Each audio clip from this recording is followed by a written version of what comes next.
I ran up a check, I might do it again. Enemies close, had me thinking they're friends. 10 toes down, I'll be free until the end. Crib outside the city, I don't feel safe in my hands.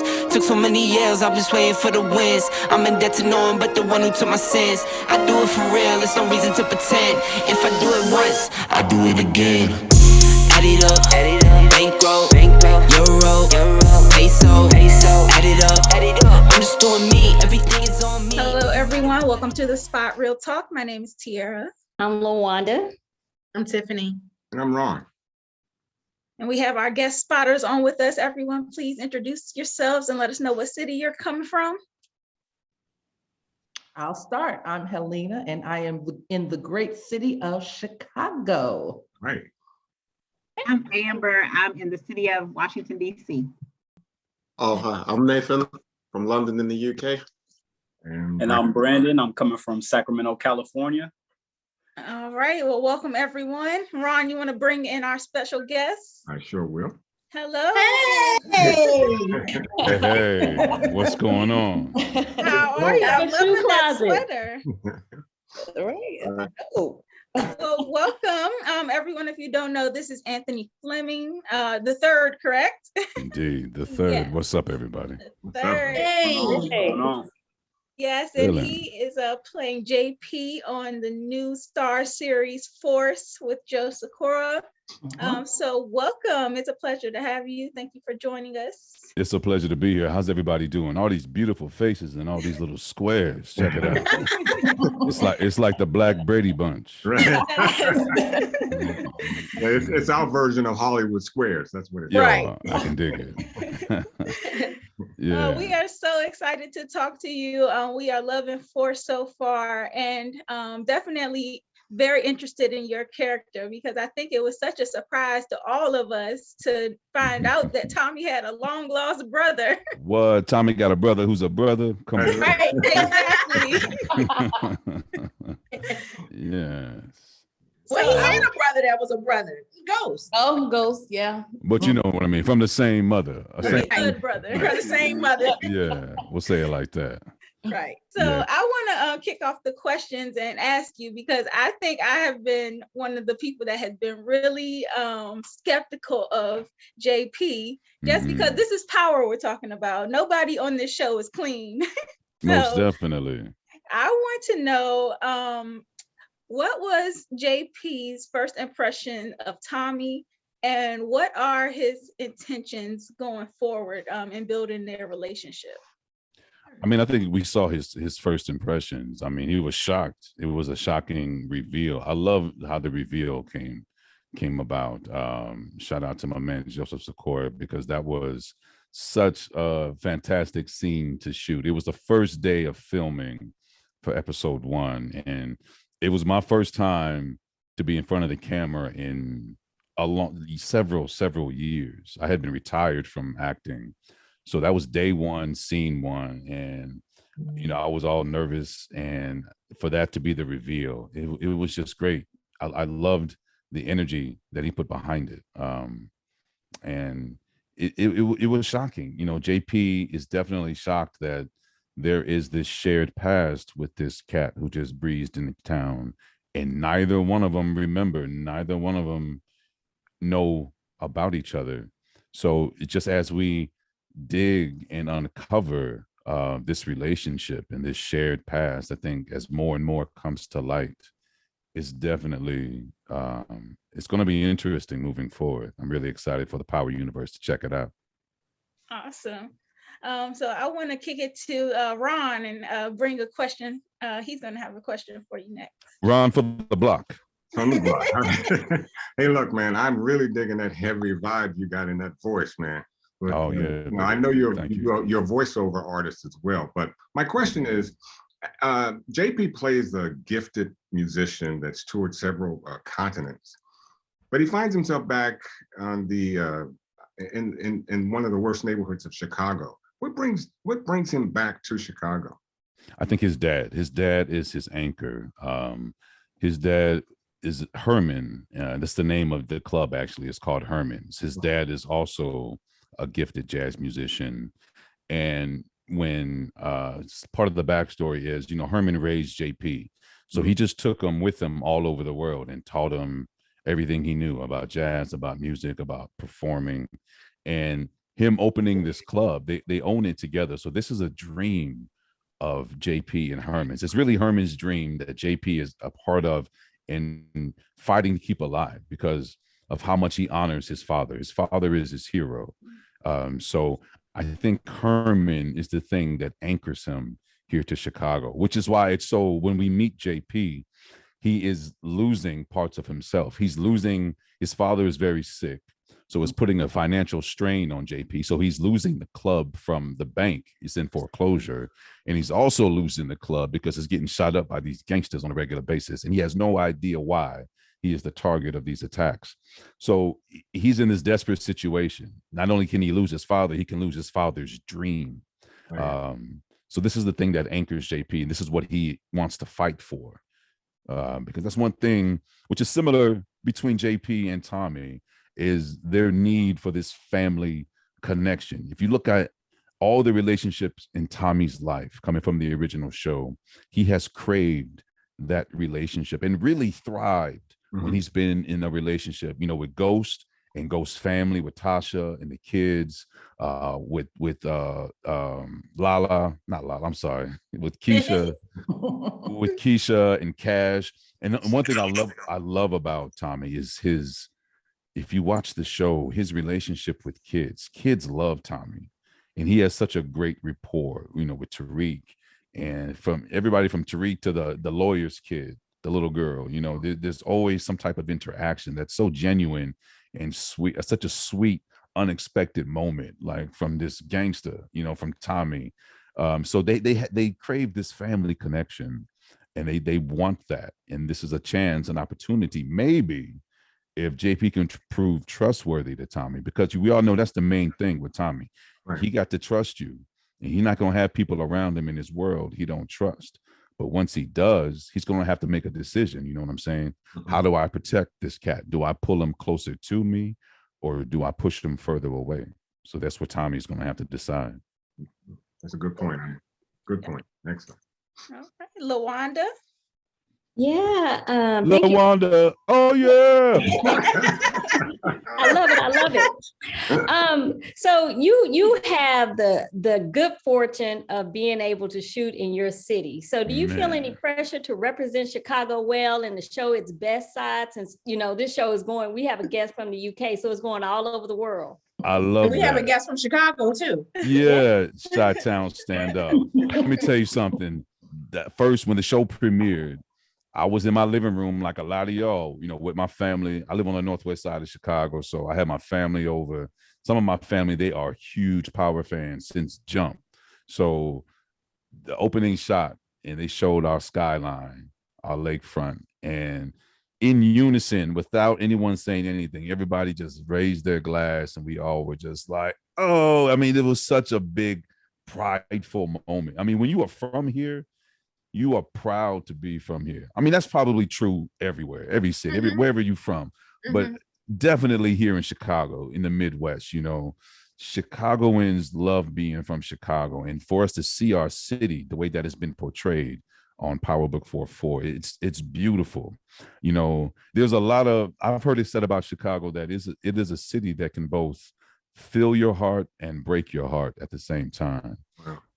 There's this duality to Chicago that you probably can find in a lot of major cities, but there's a duality here because the racial lines in Chicago are real, and it's not like New York or other cities. You know, the racial divides, the segregation in this city is how this city was built from jump, and that is still true to this day. So that's something, and you know, Joseph has spoke on this many times himself. That's something that he had to learn when he came to Chicago, coming from New York. The character Tommy had to learn this whole new grid, all these new beefs, all these racial divides. And here's this guy who's not from any of this stuff. He's sort of straddling these lines, you know, as he plans on how he's going to take over this city and make his mark. So yeah, being from here was dope, man. I would wake up and, you know, I'd be going to work in my backyard, you know. Set was like 20 minutes from the crib, you know. So that was real dope. And then to see the show now, because, you know, of course I wasn't in everything and I didn't see how it all came together, but to see the neighborhoods and the L, you know, to see him go to Pilsen, to Lincoln Park, there was 2 blocks from where I was actually living at the time filming. And I'm like, I take my son to this park, you know? So yeah, it was really dope. And we definitely feel like we're going to represent, because not only do we show our city, there are so many Chicago actors in PowerBook IV Force. Joseph Secor, born and raised. I live in the same neighborhood now where Joseph grew up. Wow. So he's from here. Him and I, we go back about 22 years or so. We did theater in Chicago here together. So we've been on. Awesome. Yeah, we've been on stage and we have challenged each other, you know, with material and with creating and developing theater. You know, he's done about, you know, 50 or so professional plays in his career. And a lot of that was here in Chicago. So we both kind of came of age as performers and as men in the city, you know. So to be able to do this with him, the cat who plays my father is a longtime Chicago actor, Cedric Young, who I've also worked with. We've done some August Wilson together. We were in the production of Jitney together, directed by the great Ron O.J. Parson at Court Theater, which is in Hyde Park in Chicago. August Wilson, of course, one of our greatest African-American playwrights. So him and I have worked together. He was actually also a Chicago firefighter back in the 80s. The guy who plays my dad, Cedric Young. And then the endless amounts of crew and directors and lighting designers and grips and boom operators, all Chicago people, all putting in the work and the effort to lift this show and to elevate the show into where it is. And that is the stratosphere, baby. Yeah, it definitely comes through on camera. We can tell just from the nuances of the things that you guys incorporate into the script, and just some of the things you hear said, you can tell that there are natives playing the roles. Chris Lofton, who plays Jannard, he's from Chicago. Right. You know, and that's one brother, when he comes on screen, you just immediately sit forward in your chair. Yeah. I know I do. I know we all do. I do, and I know what he's going to say. All right, Tiffany, we want to come to you with your question. Hey, you know, it's funny. You kind of answered my question, because I was about to ask you about the 15-year, well, more than 20-year relationship with you and Joseph Secor in theater. So I'll shift gears to my other question. I wanted to know how it felt for you to be a part of the Power universe. It's Tiffany, right? I'm sorry, your name is real small, and these glasses or my eyes ain't what they used to was. Tiffany, it is, you know, I was, like I said earlier in the interview here, I had been retired from performing for about 2 years before I got the phone call for Power. For the last 5 years up until that point, I was doing group fitness. I was a group fitness instructor with a health club here in Chicago. So I was that cat in front of that was my day gig while I was doing theater. I would go teach classes on a spin bike, or running classes, or, you know, getting people amped up doing group fitness classes. And I decided to retire from performing. I was coming off tour of doing a play, and I just thought that I was done. You know, I've been doing this almost 25 years. So I just felt like I was tired of being on the road touring, and I just wanted to be at home, and the group fitness thing was kicking off. But then COVID hit, y'all, and COVID shut all that down in Chicago. So the health clubs closed twice that summer. The first time was for a shorter time. The second time, it seemed like it was going to be a more permanent time. So I was essentially unemployed. I had retired from performing. I didn't have the bug to do it at all. And then my phone rings, and y'all, it's Tommy Egan on the phone. Oh, it's Joseph Secor. You know, I call him Sick. That's my man. So I'm like, yo, what's up, Sick? He's Anthony. How are you? There's a role in the upcoming show I think you'd be great for. Do you mind if I give your number to one of the EPs? And I'm like, hell yes. Please do that. So, you know, that's awesome. I love that. Yeah. Well, you have a presence, so clearly you're not done.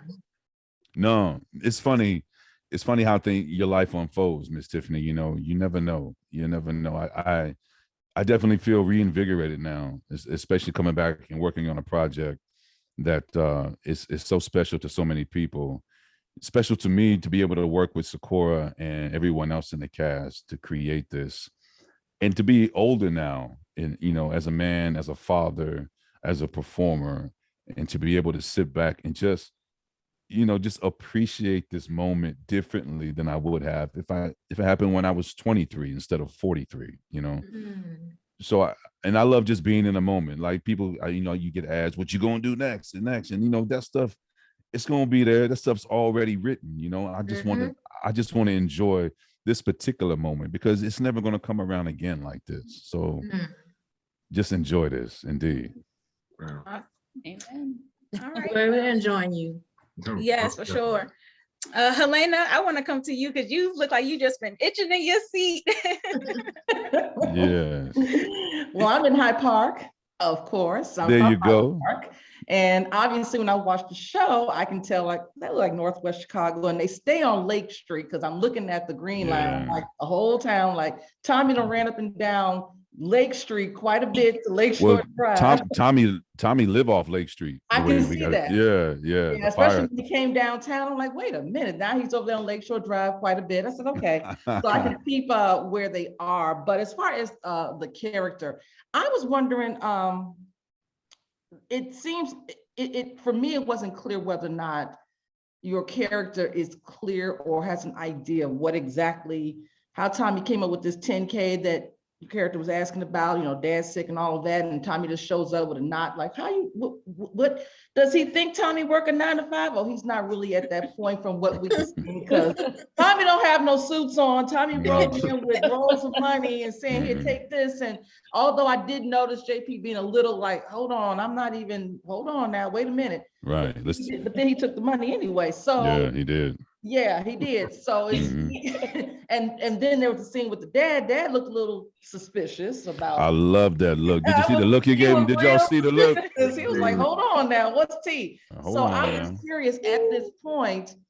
We know JP's dealing with a whole lot, dealing with the missing son and things with his family and all of that. Yeah. But when it comes to his brother, does he really have an idea? I mean, I would think JP might be a little street savvy to figure out, wait a minute, your brother is not on the up and up, or not. Yeah, but it's JP on the up and up. That's true. Everybody's question. You know what I'm saying? And that's what Tommy, just like Tommy has to do with everybody who comes into his world, but especially JP being family. Tommy's got to figure out, what's this cat really on? You know, JP is not an idiot, and JP is more than meets the eye. And I think we're going to definitely see that. Well, Tiara's been saying that from jump. Yeah, you've said that twice, so I'm putting that in my pocket. There's more to see here. There's more to see. And about taking the money, because that has been a thing. And I just think that, you know, he did try to resist that at first, you know, because I think JP clearly wants to try to know this man. You know, we meet JP when he is in a desperate situation financially, with his family, and people who are in desperate situations sometimes do things they wouldn't normally do. And, you know, JP is an artist. He's very passionate. At times he could wear his heart on his sleeve. So, you know, he's kind of trying to put into perspective, why is this cat rolling up now with handfuls of money? I mean, JP's not stupid. He ain't seen no suit on his brother. He's not working a 9 to 5. So he's both of them are doing this dance, and it's been on a slow burn, like a low simmer, like some good, you know, short ribs or something, on a nice low simmer. But we starting to turn it up a little bit. You know, things are starting to bubble in that pot. You know, that bay leaf is ready to be taken out. So we getting to where we need to be with Tommy and JP. Are y'all gonna stop by Harold's? Don't forget my white bread. Oh, well, I with extra mild sauce. I was just wondering. That's all right. Yeah. Oh, there was one day. This is the type of stuff we did, or Sakura did for us. We had one shoot that was, you know, overnight. So 4 or 5 in the morning, we was out there since midnight or so, and they had two Harold's food trucks roll up. You talk about some tired, happy people. running down a Harold's food truck. That was a good night. Kept us going. All right. So Brandon, I want to come to you next for your question. Where's Brandon? Man, what's going on? What's going on? What's up, B? Man, so I mean, it was a pleasure listening to you talk, man. You touched on a lot of stuff. You know, not only about the city, but about, you know, how the cast connects to it and everything. So, you know, I never been to Chicago. I'm out here on the West Coast, Sacramento, Sacktown, dig it. Yep. There's a dope shoe store in Sacktown that I mess with, Phenom Global. Yeah, I'm not sure if that's, I'll have to check that out. Yeah, man. But, so, you know, Chicago is, you know, is a beautiful city, as we can see from the show, as we can see from, you know, culture and everything like that.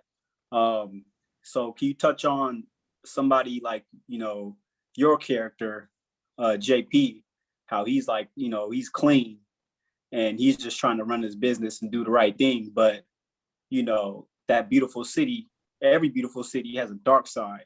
Yeah. So can you touch on the real life connect to somebody like JP and how, you know, his son is in the game. He got a brother that's kind of in the game, and you know that connect. Well, you know, JP doesn't know that D-Mac is his son. You know, oh, wow. Right, just putting that out there now. He doesn't know yet. And what about that moment, Joe? I'm gonna answer your question, B, but that moment when them young cats was outside the club, and when D-Mac looks at JP and realizes that there is no recognition. He was hurt. Man, that hurt. You can see the hurt in his eyes. Oh man, I hadn't seen that, and I hadn't seen that. But when I saw that, I reached out to Lucian, who plays D-Mac, Lucian Cambridge, a talented young brother, and I can't wait for y'all to see more of his work in this upcoming season and season 2, which just got announced. Congratulations! Yeah, so, congrats. Definitely, thank you. Definitely going to be more with that. But yeah, with JP. He is trying to run his business, which is, like I said before, a dream. It's his father's dream. The club is named after his father, and it was a lifelong dream to have a club in their neighborhood where they're from, doing their music for the people that, they in their city. But like you said, that duality of every city, man, the beauty and the ugly side butt heads a lot, and what we get are people who are fighting for what they believe in. What you get is a group of people who fight to hold on to what they value and what they deem important. And for JP, that is definitely family, and that is definitely music. We'll see as the season and seasons progress. JP is truly an artist and a very talented musician and storyteller, and this club is everything to him, and keeping it alive is everything. So like I said before, sometimes you do things you wouldn't normally do when you're in a desperate situation. So sometimes you got to step into that dark side maybe more than you normally would, or sooner than you normally would, not knowing the outcome, but also at the same time not seeing any other option. Yeah, we had some predictions on how Tommy might take advantage of that storefront. For sure. Yeah, that is definitely a possibility. Yeah. Okay. Amber, I want to come to you next. I wanted to circle back. I know you talked about race really being an actual issue in Chicago with the gangs and everything. How closely were the streets portrayed in this show, and is it still a reality today?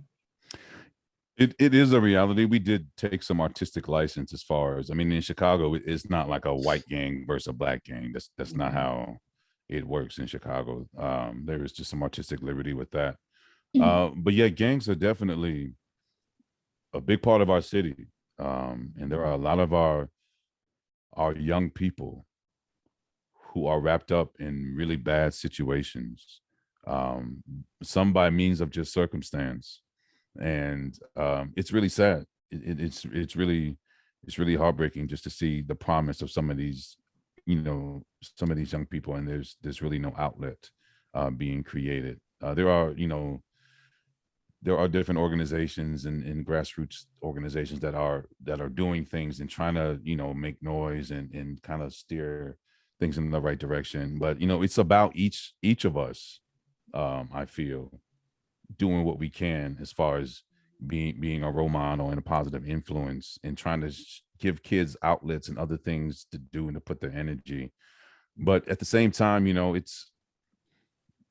I definitely am not the cat with the answers. If I did, I definitely would be talking to the people who I think need to hear it. But it's our city is, you know, it's tough to get up in the morning and watch the news, you know, the local news. I don't know how it is for y'all, but you turn that on and then we get so desensitized to hearing, you know, another 12-year-old getting shot in the back, or a little girl who was playing in her bedroom and bullets come through the window, you know, and then we cut into what the Bulls did last night, you know, and it's just, I don't know, it's a tough reality for a lot of our young people in this country, in cities like Chicago, all over the country, all over the world.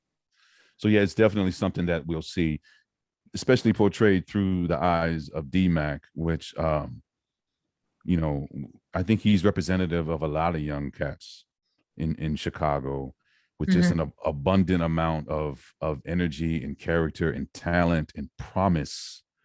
And they get wrapped up in the wrong situation with the wrong people. They picking up a gun because this cat over here has a gun, and it's just like, where can we break that cycle, you know? And a lot of that is us as parents, and just being there for our kids. You know, I'm a parent of myself. My wife and we have a 3-year-old and a 17-year-old. And I love the responsibility of being with them and shaping them and teaching them and being a role model for them.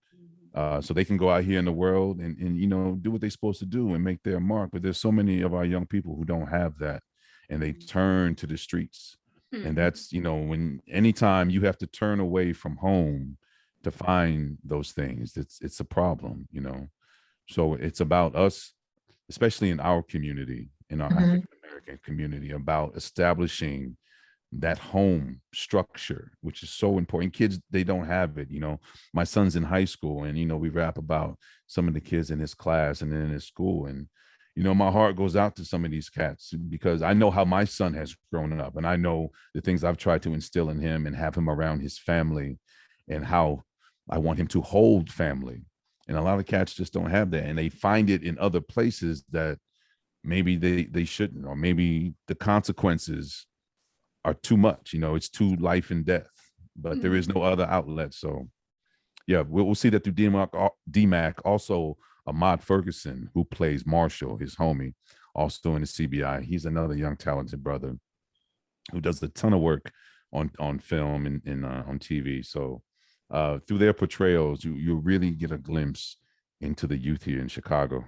Hey, real quick, I want to give you some prompts, man, because you know, it's often written that you don't share your personal information with media, and so far you've given us some gems, and I have to really say thank you for you giving us your age. I want to, yeah. The fact that you got kids and a wife, you know, I don't really share that stuff, and I don't know why I'm doing that with y'all, which is really strange. I'm gonna kind of have to process that when I leave y'all. Well, it's all good for it's all good. You're in a safe space, right? Right. You know, I'm a private person, and I keep it, you know, close to my chest. And this is all, you know, this is all new for me. You know, I'm not any type of celebrity or star. You know, this is the first time in my career actually that I've been able just to do acting as a gig. I've always had a second hustle. You know, I was a bike messenger for 12 years. You know, I worked security in a nightclub. You know, I worked group fitness. You know, I was a personal trainer, voice. You know, I've always, you know, that's the hustle, and I love it and I dig it. You know, and I've been doing it for 25 years. But this is the first time I've been able just to focus on my craft. You know, on one thing, and you know, I'm just so appreciative of it. And but at the same time, you know, there's a lot of attention, and it's all good. But you know how it is. You have to protect You have to Yeah. protect your family and stuff. So Mhm. I've always been very private. You know, my dad was a very private person, and that's just the model that I saw growing up. Mhm. And you know, my dad was a single father who raised 3 kids, and he kept everything, you know, really close to the chest and really stressed the importance of family. And that's just how I try to live, indeed.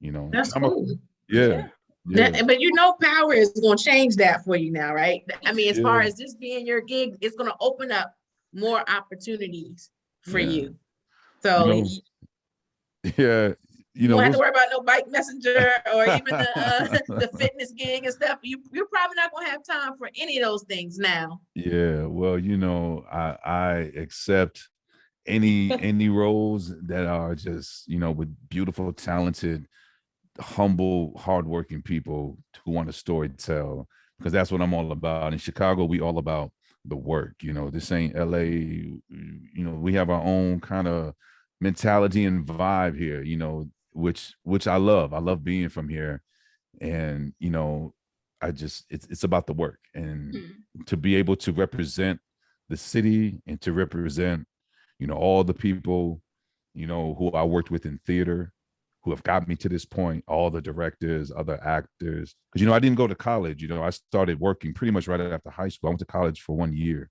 So for me, on the boards, in stage, you know, my first professional show was when I was 19 in 1997. Wow. Yeah, for $114 a week. Wow. Yeah. So, you know, it's just like all the people who I was on those stages with 8 nights a week for like 50 people in the audience, or taking 2 or 3 buses and trains to get to the south side from my crib on the north side to do a theater in the basement on 67th and Eberhard, you know, that Chicago Theater Company, you know. So the people who I watch and admire, I'm here because of them, and hopefully I'm repping them.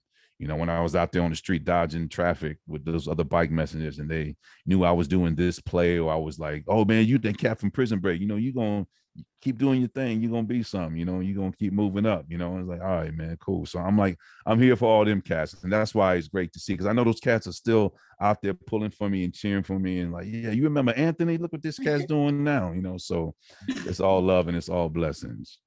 Yeah, and I know that your character isn't like a part of the main storyline yet, but I know that's coming.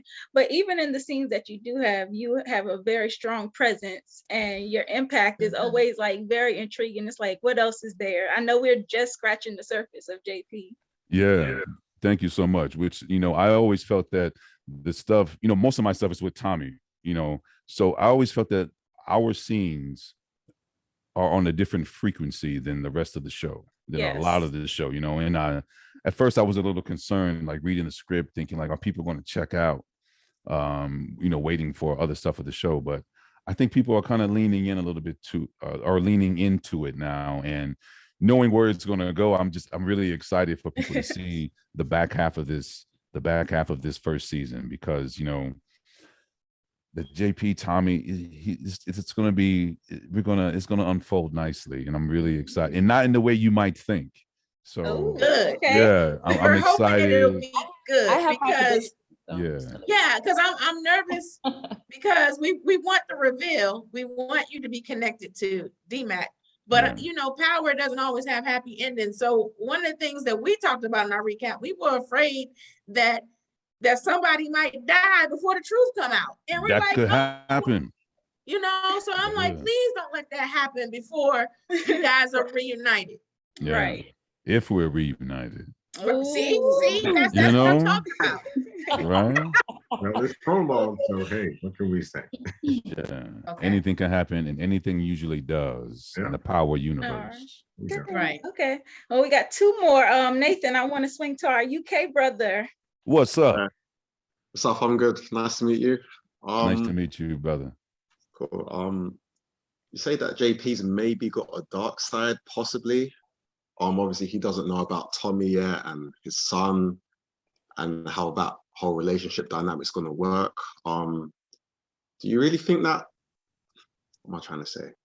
Really think that relationship's going to be repairable with the son not having his father around and him being in the life, and then finding out that Tommy is a drug dealer who's in this for keeps kind of thing? How do you think that's going to affect JP? Who's the forward. relationship? The relationship between JP and Tommy, or a potential relationship? JP and his son. JP and his son. Yeah. His son looks like he could be a bit too far gone in that respect. So yeah. At the same time, though, he's keeping pictures of his dad in a little hidden lockbox, you know, in little mementos from his childhood. You know, the backstory on that is they were very close, JP and his son. You know, JP loved becoming a father. He loved his son, and he took a big risk. This is all backstory, of course. JP took a big risk in coming out as a gay man, which you always do when you are in that situation and you decide to live your life truthfully. There's that risk of losing relationships with people in your life. And, you know, of course, DMAC didn't choose that. The mother took DMAC away from JP, denied JP the opportunity to be a father to his son. I mean, so many fathers don't want to be fathers to their kids. Here was a brother who wanted to be a father to his son, and he fought like hell to try to be in his life and find him. But now he's got a son out there in the world who he has no connection to. And I can tell you there's no feeling in the world like that, to have something that came from your body and you don't know if this being is safe, if this being is, you don't know anything about this being. So that's a lot. That's a big, huge hole. And if they are to have a reunion, JP and DMAC, no matter what the circumstance, no matter what baggage they both bring back into the relationship, I think JP will do all that he can not to lose him again. That's I'm still thinking the son has a lot of animosity, but I guess that remains to be seen how that goes down. There's a lot of rage. There's a lot of rage in DMAC, you know, towards his father, for probably, and who knows what the mother put into his head. Right. You know? That's what I was gonna ask. Yeah. Who knows? I mean, that's up to the audience, I guess, in a way, to kind of fill in those blanks. But, you know, we all been in that situation or know somebody who been in that situation, I think, you know, when it comes to breaking up with the family.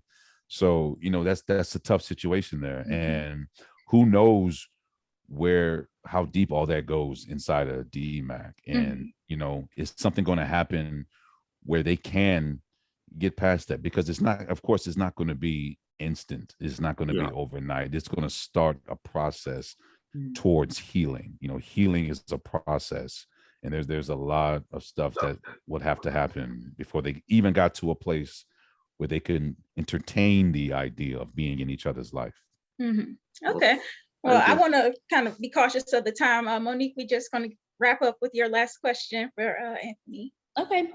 So it's a two-part question, actually, real quick. You know, while you had a friendship with Joseph Sikora, was it at all, you know, were you nervous at all kind of embarking on a franchise that's already been established, such as Power? And were you a viewer / fan of the series prior to premiering on it? Oh, good question. I'll answer it in reverse. The second part of your question, real talk, I was not, you know, when it came out in 2013 to 2014, I mean, I knew of the show, you know, I knew Joe was on the show, and, you know, I would check in from time to time. And like I said, some of the people in my family are big fans, and everybody's really a fan of Power, you know, a lot of people. So I would hear of the show, but I wasn't an avid watcher of the show at all. Of course, when I got cast, you know, that changed everything. I watched every single episode in probably, it felt like a week, you know, 65 episodes, just back to back. A lot of power. It's a lot of power. And it was like, I got the concentrated power. Like, I didn't have to wait, you know, for the next week or after the mid-season finale or to next season. I bought Stars because I didn't have Stars on my cable package or whatever. So I remember getting Stars and just like late night solo mission, whatever, me and my wife watching it, just doing homework and researching and getting into these characters. And at first it started that way, as, you know, I'm researching this role in this world, but then I got pulled into it. You know, I totally got sucked into the Power universe, 100%. So yeah, I became a fan from that day on. The first part of your question about being nervous. No, I wasn't nervous about joining this franchise. You know, it felt like a dream, to be honest with you. It really felt like, you know, when it was all, because I auditioned several times, you know, probably 7 times, if not a few more. So there were a lot of rounds, and it was in the middle of COVID. So all of the auditions were like this on Zoom calls, which was a new experience for me. I was used to being in the room with the casting director or something like that to get that work, you know, be like, yo, you gonna feel me in the room. Now I gotta try to send that out, you know, try to get my camera and my Zoom right and all of that. So it was a whole different experience. And you know, the last read I did was with Joseph. Him and I read together. And just like all of us are on these screens, I mean, it was like Courtney Kemp, 50 Cent, Wow. you know, it was everybody on these screens watching me get down. And, you know, it was like, you know, and, you know, I knew what was at stake. You know, my agent told me everything that was at stake with the potential of getting this role. And it was just, I really felt, I mean, this is going to sound corny, y'all, but, you know, through my meditations and my private moments, I'm a big runner. I run through the woods a lot here in Chicago. So I've been a trail runner for about 15 years. So, and every now and then when I can get away, I go climb mountains somewhere in Tennessee and Colorado. So I love being in those settings. And I found myself in those settings a lot while all of this was coming. And I really felt like it was coming for me. Like I felt like it was mine, you know, and I stepped into that last read and it was just like, I knew I got it, you know, however that sounds, I just left it. No, That's that's, awesome. yeah, That's that's good. right. You manifested it. Yeah. You put that in the universe. Yeah. Yeah. So now I just feel like, yeah, everything is happening. You know, one has already been written and the new, I kind of felt it coming, you know, Amen. and I'm glad to be here in the moment to enjoy it. I know Awesome. before we go, I got to ask you this question. You are a huge sneaker fan. Yeah, Yes, man. that sneaker display is serious. I Hey, love hey, this that. is my room. This is a whole room in my house. I I want to love know, that. do you have a favorite pair? A favorite pair. Wow. You know what a favorite pair of mine is? What's that? That pair you see rotating. Can you see? Rotating. Oh, wow. Yep. That ain't we nothing see but a Converse, a Chuck. Sure, But that is the first shoe that I got when I was in 5th grade. That wasn't from Payless. If you're from Chicago, you know what Payless. Yeah. Payless shoe. That was a real shoe that I got when I was a kid. And I was always a very quiet kid. I had a bit of a speech impediment and I was really shy. I lived in the suburbs a lot, and we was like sometimes the only Black family in the suburbs. So I didn't really have a lot of friends and that type of whole deal. But I remember opening that shoebox as a kid, and that shiny blue Chuck with the yellow tongue was in there, and it just filled me with so much confidence. I put them joints on, up, and just took off running down the street. And I just felt 10 feet tall. I felt like I was the fastest kid, the strongest kid. So that shoe gave me so much confidence. So that is a lot of the nostalgic connection to the rest of these shoes. But my son gave me that shoe for my birthday one year. For me telling him that story, he customized that shoe. And he had me, again, as a little kid, opening up that box, having those same feelings. So that's a special shoe for me. That is so nice. Yeah, it is. Really Well, we want to be mindful of your time though. So we just want to thank you again for taking time to chat with us. It's definitely been a pleasure. You dropped a lot of very good information that's got me reformulating my theories here. Well, good. Keep them thinking. Indeed. Keep them guessing. Well, thanks again. It was a pleasure talking to each one of you. Same to know, you. You're for welcome being back. Really enjoyed you. anytime. You really enjoyed this. Yeah, shout out to Hyde Park. Indeed. Yes. And we'll be rooting for JP. Please do. And Check Anthony in. too, even after Power. That's Yeah. right. Well, thank you so much. Awesome. All right, Well, y'all. thank you and have a good night. All right. You as well. Take care.